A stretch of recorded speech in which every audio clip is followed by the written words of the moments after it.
Well, greetings, everyone. Hey, this is Cindy, and I just wanted to come on a moment and share some exciting news with you. If you haven't heard, we have received our first 10 copies of our new book, Rise of the Glorious Church, and we've received these to kind of review them, and then they're ready to go. Once we approve them and say, yep, this is it, then the publisher just starts printing them. So we're believing that they will be ready sometime by November, and so just keep us in your prayers. We've been praying that the Lord, the angels of the Lord, would just carry this through the whole publishing process. But another thing I want to remind you of is that if you have not watched the book trailer, we've tried to put it out everywhere. I want to encourage you to watch the book trailer, and because I believe it will really stir your heart, stir your faith, and cast vision of what God is about to do. It is a dramatic presentation. You're going to see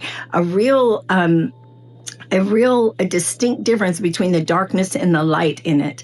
And I believe it will stir your heart with hope for what God's about to do. And we need to remember, we serve a very big God. He thinks big. He moves big. He doesn't just talk big. He also is big and does big things, especially when the times and the seasons demand. And we are in that place and that time right now, and God is getting ready to work.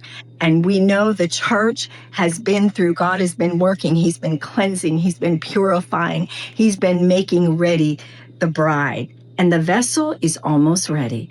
And I believe when the vessel's ready, we're going to see the glory. Christ in us, the hope of glory. And so I encourage you also to go to our website, shekinahtoday.org, and you'll be able to see updates on there.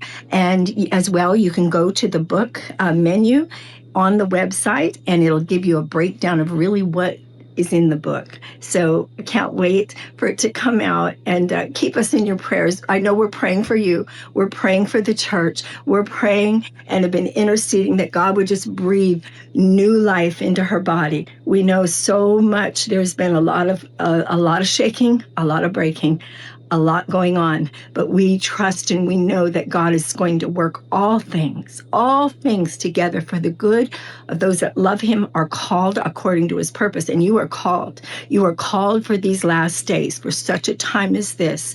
You are not here by accident. God has a plan. God has a strategy. And remember, the enemy never wins. And remember, I shared this the other day, and I want you to speak this in your life. I want you to speak it over your family, over your home, over the church, that we are becoming the most God-filled, life-filled, faith-filled, love-filled, joy-filled, peace-filled, glory and power-filled place on the planet.